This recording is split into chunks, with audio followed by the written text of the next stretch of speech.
There is not one organization on the planet that doesn't have some type of communication needs.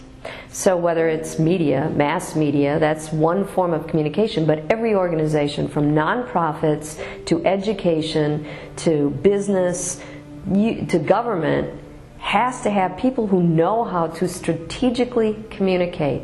And now with social media and the web-based communication system, strategy is more important than ever. Everybody's got Facebook, so how am I going to use Facebook? That's where communication majors are so prized right now. If you really want to be employed, this is one of the best possible outcomes. What we need more today than ever before is the ability for people to think and think critically in a collaborative environment. It's the number one skill that most employers are looking for, is the ability to communicate effectively. You're going to have to be able to understand and look at a variety of different issues from a variety of different perspectives. And I think that's one of the things that a lot of communication people embrace. They embrace the fact that they have to learn about so many different things. That variety, I think, is one of the engines that keeps people going in the field of communication. It's necessary. All systems require communication.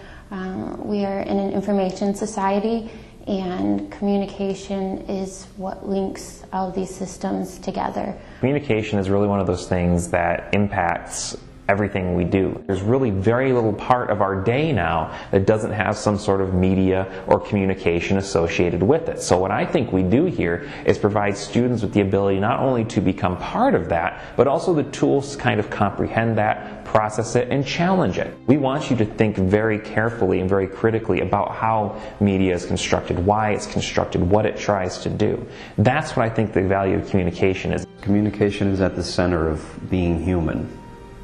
And it really is. If you think about how communication works, it informs who we are as people. So it fulfills and creates and helps to develop our identity.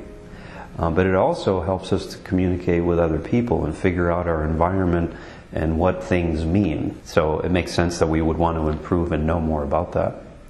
Being able to listen, being able to read body language, know how to approach people, know how to communicate their ideas and articulate their thoughts is just hugely important. And after somebody gets hired, you're hired often for your background and what you can do, but after you're hired, it really is those skills that make you succeed or fail at a job. Communication skills will often determine how happy your life is going to be.